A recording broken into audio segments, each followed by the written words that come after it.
完成しました。磯の香りが広がっていて食欲が刺激されます。それではね、早速いただきます。表面がカリッと香ばしく焼けていてね、とっても美味しそうです。それではね、早速いただきます。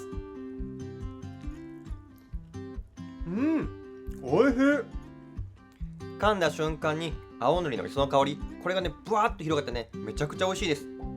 また塩分もしっかりと効いているのでビールのおつまみにねおすすめですね。これ味付けは青のりと塩だけと、とってもシンプルなんですけども、青のりの磯の香りとじゃがいものね素材の美味しさ、これが味わえてね本当に美味しいです。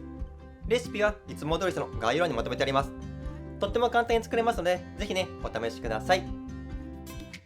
最後までご視聴ありがとうございました。このチャンネルではキャンプ場でも家でも簡単に作れるような料理を紹介します。